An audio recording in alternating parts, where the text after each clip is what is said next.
I have often been asked to describe what I learned about the esoteric knowledge held by the military, industrial, financial cabal. But it's not entirely possible.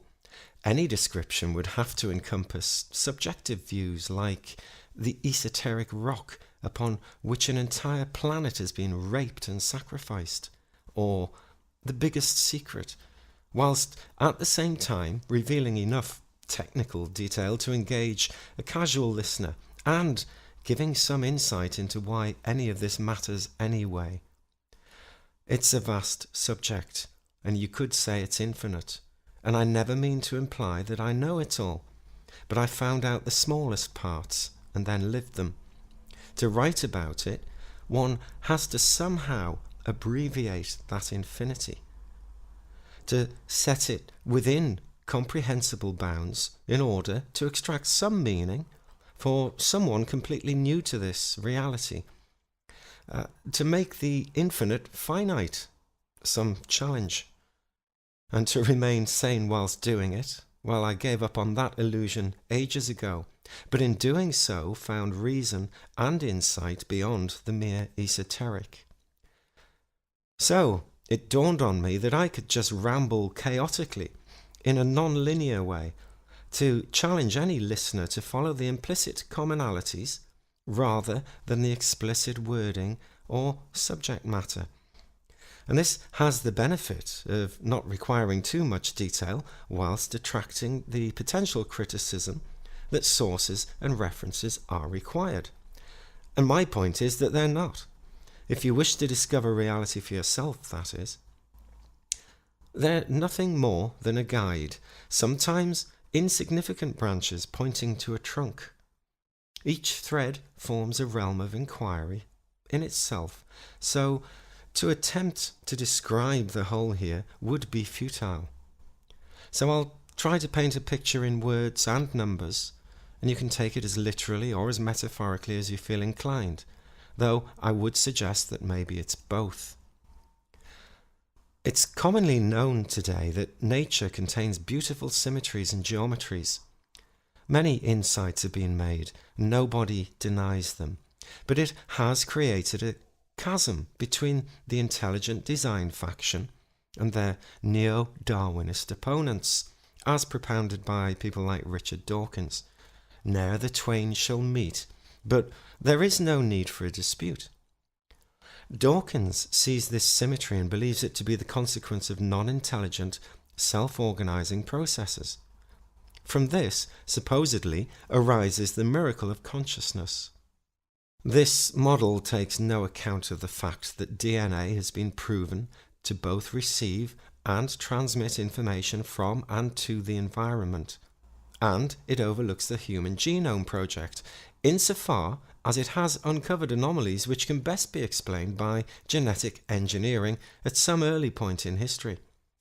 Nor does he explain the so-called 100th monkey effect, and surely this is one of resonance. It's readily explained by the current knowledge of the holographic energy matrix, if you want to call it that underlies what science calls 0 point. Indeed, we have holographic technology today simply because the universe is structured on those principles, though I suspect we're only beginning to understand them now. We can generate holograms in our three-dimensional reality ourselves using technology, but the universal hologram is four-dimensional, I would suggest, and that fourth-dimensional aspect is where we lack understanding in the modern era. Dawkins' theory, that is the selfish gene, is surely but part of a profoundly intelligent bigger picture. He should perhaps step back and reconsider his opposition to Rupert Sheldrake and others, the concept of morphic resonance. Dawkins notes the resonance and the patterns in nature, but doesn't ask what is resonating, at what frequency, or even where does it come from. It has to be said that resonance is key to the entire knowledge, yet so many ignore it or confine its meaning to some New Age interpretation and therefore dismiss it as so much claptrap. The beautiful fractal symmetry seen in nature spawned a whole new branch of mathematics called chaos theory. Its greatest tool, fractal analysis, has ironically since then been used to prove that the surface of Mars is indeed covered with non-natural constructs, possibly buildings, cities, and pyramids. But they don't teach you that in school, do they? Neither is the fact that Venus is habitable taught in school. Well, hang on a minute, I hear you say. That can't be right. Scientists have measured the data from Venus. Its atmosphere is thousands of degrees and the pressure is crushing. You know what? You may be right. But if you are, answer this. NASA supposedly obtained its data from sensors parachuted into the atmosphere of Venus. They didn't know before they went there what they were going to find. The parachute was not able to withstand the conditions they claim to have measured and analysed. NASA publishes their inventory for each mission, and this much is provable. The parachute they used is analogous to tissue paper being dropped into a furnace, if their facts are correct. So, come on, I ask you, do you smell a rat? Well, maybe not. But are you aware that many key people from within NASA, and without, are claiming, with direct scientific and documented evidence incidentally, that there is a vast cover-up relating to discoveries that everybody surely has the right to know, matters of immense importance. Furthermore, were you to learn that revelations concerning key NASA controllers made around 2007 were the subject of a special congressional meeting? And I wonder if you might begin to realise that this is real exopolitics. It is actually happening. But why a congressional meeting? Well, that was down to the fact that the revelations include the fact that the chiefs of NASA belong to a Babylonian cult, and that they have covered up this truth about human origins and an awful lot more. Crazy? Well, tell the congressional members that. Plenty of them now know it as a result of that meeting. That which is taught in schools has been interpreted by some as intelligent design, but then abused to justify some ridiculous views and impositions. I've got no personal problem with schools teaching this wonderful geometry to children. Indeed, I'd encourage it. But I do object strongly to it being abused as a vehicle for claiming that Earth is only a few thousand years old, or that the word of the Bible is literal truth and the word of God. Ironically, I suspect that some passages in the Bible do chronicle and encode the word of humanity's creators. These are the passages that were overlooked by the Council of Nicaea and other meetings after that as they compiled what we know as the Bible today. And as a matter of record, they sought to cleanse their faith of heresy when they were compiling the Bible. There is no doubt that there's an underlying order in nature. Indeed, contemporary science and philosophy agree, but creationists, as we define them today, have not understood the history of their own religion or read their Bible with an eye to see. The same can be said of many other religions and their holy books too. When one first engages with this underlying order, it's all too easy to hang it on a peg, which you could call Jesus or God, or to attribute it to any deity. Such a principle is sound, if it weren't for the mind-constricting banality of the institutions that claim to represent these good teachers, or the falsification and indoctrination that they employ, and in some cases the dark intent that lies behind it also. To hang your mind on such a peg is entirely to miss the point, in my humble opinion. Richard Dawkins is a great man, but also misses the point, I think. The underlying order not only is intelligent, but it defines intelligence. It could be said that the order betrays design and intent, and therefore by definition purpose. If this were ultimately discovered to be an incorrect analysis of the contemporary information and knowledge, it strikes me that it might just be better to assume such design and to live one's life according to that assumption. This is not to question the good intent of many vicars, priests, imams, or followers of the faiths. A corrupt institution requires good people every time. It doesn't make these people bad, it makes them human. Very easy to subjugate, but therein lays the knowledge. As an interesting aside, and for any Christian who may be offended by my words, I've mentioned the Mobius strip in previous notes and writings. It models a simple twist in perception. The Bible tells you that Jesus belonged to a specific order. He was indeed a student and follower of Pythagoras. Initiates of Pythagoras were known to history as the Nazarenes. He was also of royal bloodline stock, stemming right back through the pharaohs. He was not of Nazareth, which it is clearly argued nowadays wasn't even settled in those times, but many years after his death. He was, effectively, Nazarene. Understand what Pythagoras taught, and also from where he claimed to have obtained his knowledge, and you'll have an eye to see between the words. Understand also that the institutional Roman Church embarked upon centuries of covering up and embellishing the figure of Jesus, creating a mythologized figure that suited its own purposes. In the same way, the modern perception of Santa Claus was actually created by Coca-Cola and others in their early advertising. Santa Claus, of course, being St. Nicholas, a pagan figure, canonized by the Church to unify its pagan followers. You know, St. Nick, the so-called devil. There's that Mobius strip again. They actively sought out and destroyed this knowledge wherever it surfaced. Libraries of ancient knowledge and wisdom were intentionally destroyed, as history well records. Probably the first recorded crime against humanity. Some religious people can be offended at any suggestion that what they believe isn't actually correct, or that it's been manipulated. But, as ever, the reality is clear for any who look with an interested eye, as opposed to a closed one.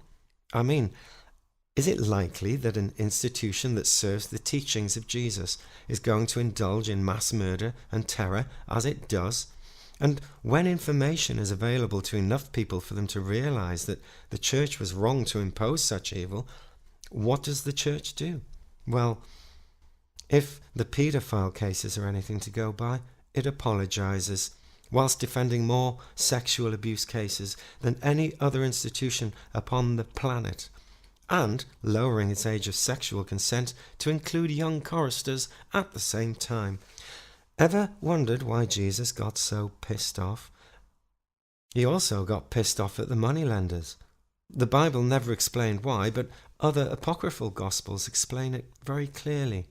Hey, maybe I'm wrong. Pick fault with the detail, but the big picture is overwhelming. How can an institution which engages in bloodshed, murder, terror, and ritual cannibalism, that's the body and the blood, actually convince its followers that it serves a higher God of love and compassion? It uses the Mobius strip trick, or it burns them, even unto this day. So I say to my Christian friends, please don't be offended. This is no blasphemy. The true teachings of Jesus fully support what I say. It's just that they were selectively excluded from the Bible. They have since surfaced again, though. And the line from the Gospel of Thomas alone destroys Christianity as an organized, pyramid structure religion. The kingdom of heaven is within you, it says. It and other Gospels, Luke particularly, further explain that any attempt at organized religion or praying in the company of others is in defiance of the key principles of the teachings of Jesus. To any reasonable mind, it must appear suspicious, to say the least, that Rome adopted Christianity. They were the very enemy that occupied Jesus' land and against whom he fought. So what, meanwhile, happened to the truth? It never did go away. It went underground via the so-called Desposini, the offspring of Jesus' marriage to Magdalene and of James his brother, possibly known also as Joseph of Arimathea. This is no fable, movie, or bestseller. It's history. It's just hidden history. The word occult, incidentally, simply translates as hidden or unseen. It has no negative connotations at all until the church made its followers fear it by associating it with the devil. Or is that Santa? The Mobius strip principle is at work today with certain global leaders. They will tell you what they are going to do, but then do the exact opposite, whilst denying and ridiculing such a thought. This is how they twist reality in your mind. It's a simple psychological tool which resonates with the mind, creates subconscious confusion, and feeds upon that confusion at a psychological level. It's a well-tested technique employed by the CIA and other mind-controlling agencies.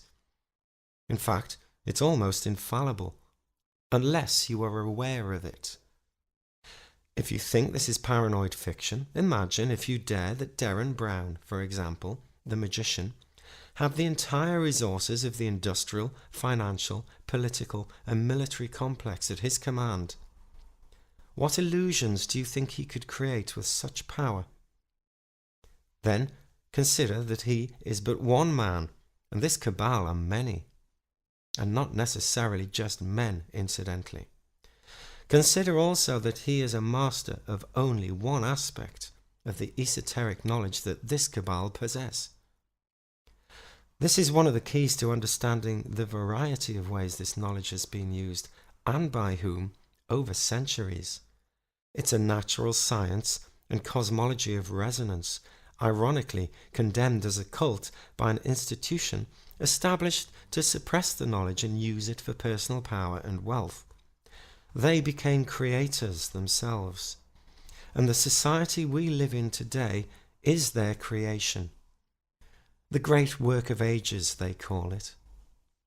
In their modelled natural system, you are but a blood cell in the body of their beast, transporting the oxygen of labour and money through its economic bloodstream, thereby feeding the beast.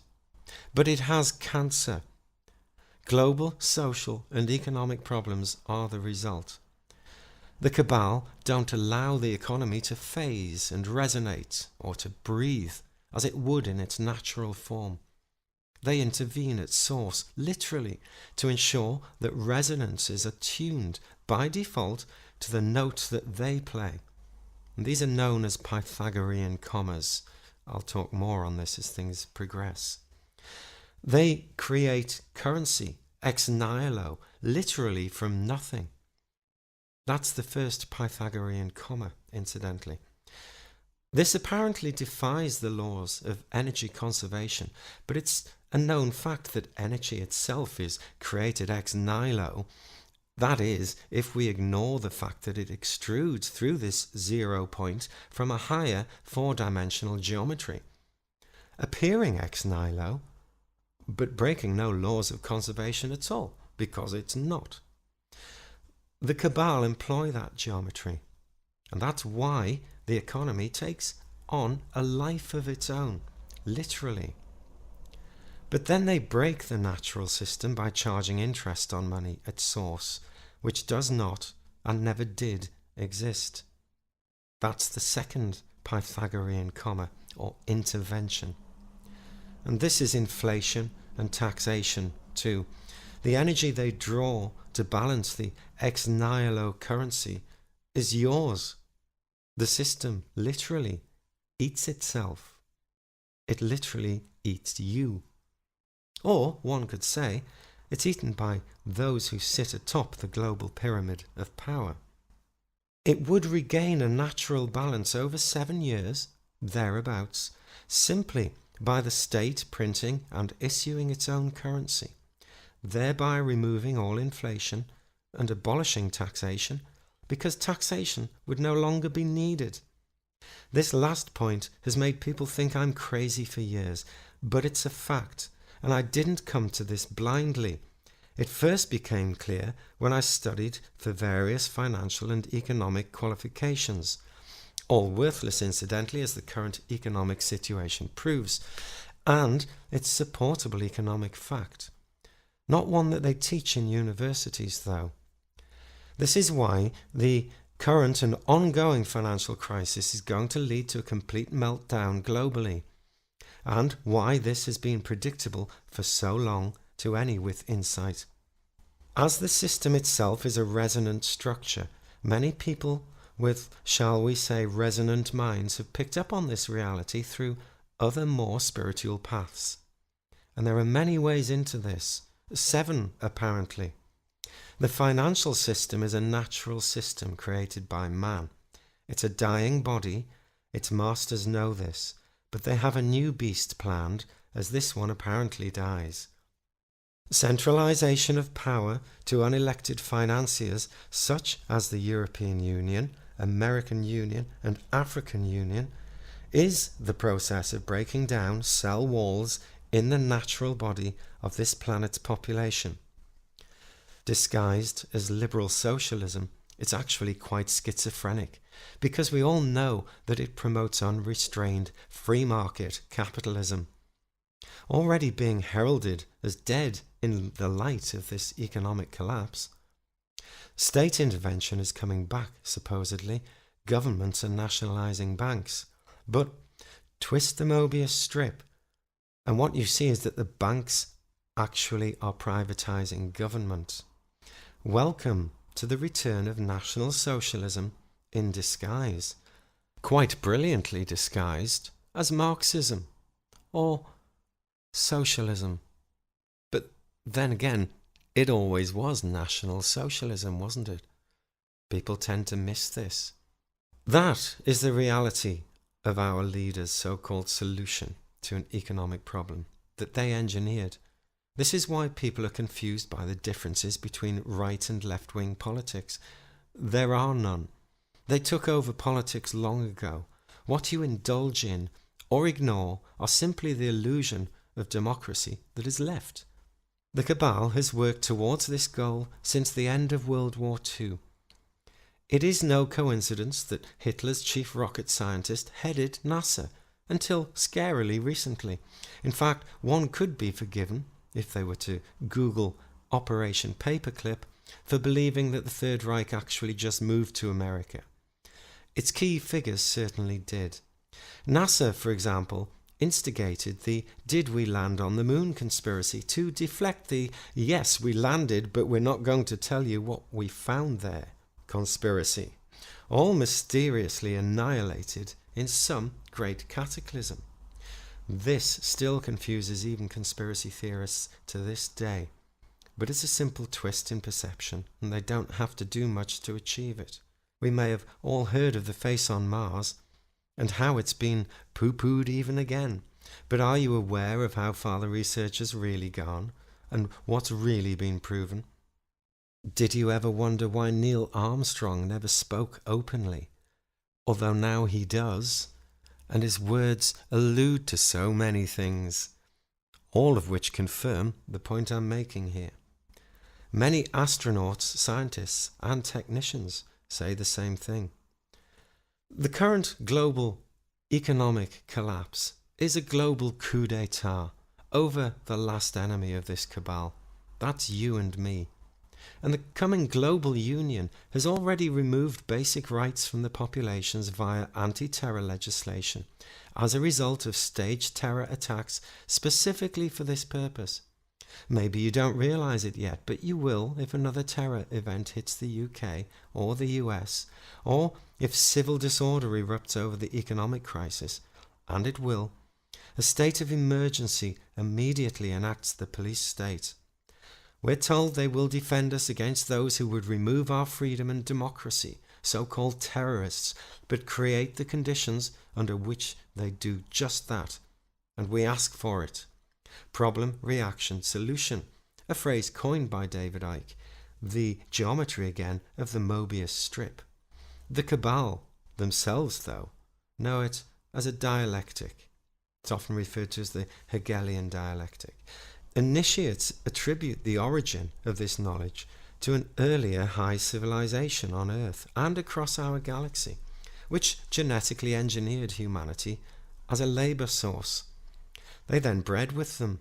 There was a cataclysmic event, And what caused that cataclysm is irrelevant here, if not obvious anyway. What we know as history is actually the story of the rebuilding of humanity after that cataclysm. This is, after all, what most religious traditions detail, and it's supported by every branch of science, particularly the new science that arose from it, such as astroarchaeology and exobiology. A high science became fragmented into various streams, including myth and religion, and was meticulously sought by some and rediscovered again over time. By high science, I mean an entire cosmology and philosophy. Isaac Newton, for example, spent more than half his life looking for the code in the Bible. Then he discovered gravity. Then Maxwell discovers, on the back of many great minds, electromagnetic forces. Then Einstein, on the back of many great minds, realizes that E equals mc squared. Then we go to the moon. Then we suddenly stopped, apparently. Then Crick and Watson discovered DNA, in an LSD-induced vision, incidentally.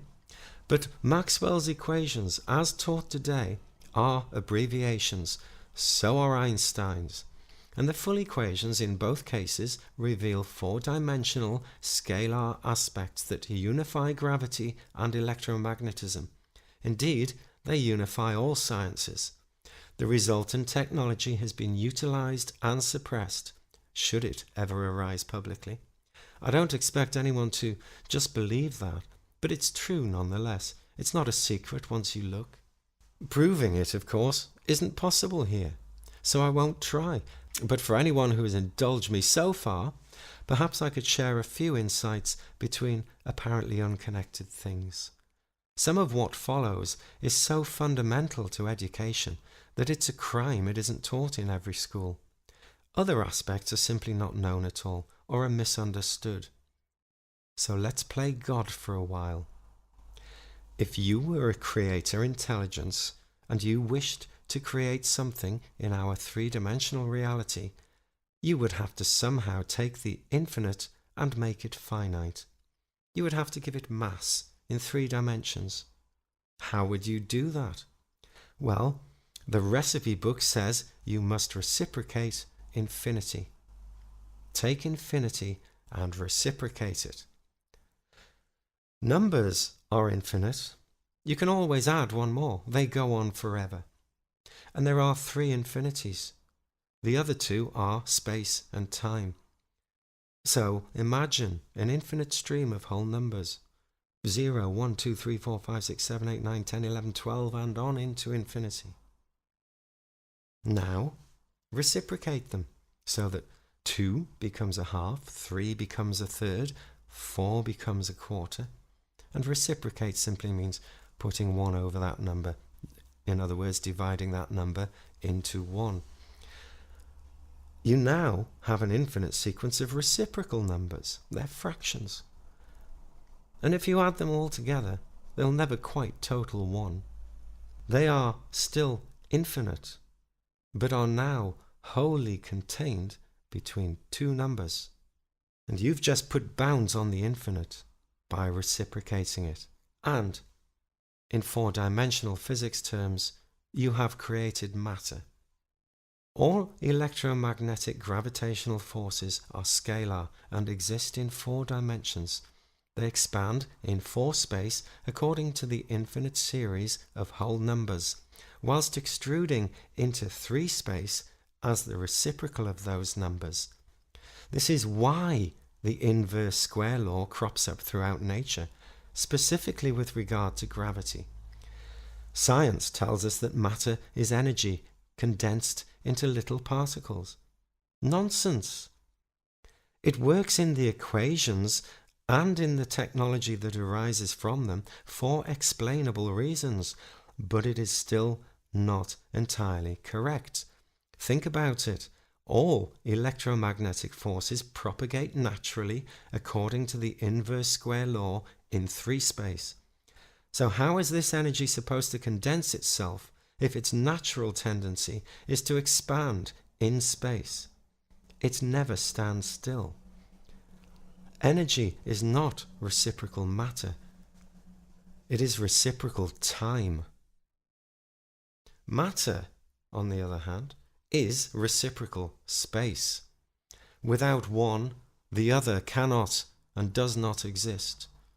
Matter exists because of the geometry of the space that contains it. They are, indeed, one and the same. It's just that they look different.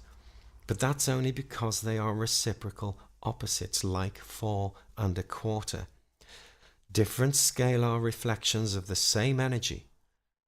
Reflections on different scales, different levels, twisted by the Mobius strip geometry that dominates this 0 point, where 4 space becomes 3 space. To begin to see the beauty in what I'm hoping to show in part 2, it's handy to dispense with the notion that matter and energy are the same thing. It's really a 4-dimensional world we live in, not 3-dimensional. Space and matter coexist, as do energy and time. They are reciprocals of each other quite literally. Time is not the 4th dimension. It's not a dimension at all. It's an inertial energy which extrudes from the 4th dimension of our world. The 4th dimension is scale itself. As above, so below. This does not defy any of the equations of physics. Indeed, it explains their anomalies and unifies them. But this is intended to reveal some of the connections between things that you may not have seen yet. Things which will give an indelible insight, albeit fleeting, into the nature and expanse of this esoteric knowledge. Remember though, it's not knowledge that's bad, it's how it's used which defines good or bad, and intent is a key to that. Some of what follows is literally mind-blowing, not only in its beauty, but in the realizations that dawn when one eventually sees the apparently unconnected connect like conjoined twins.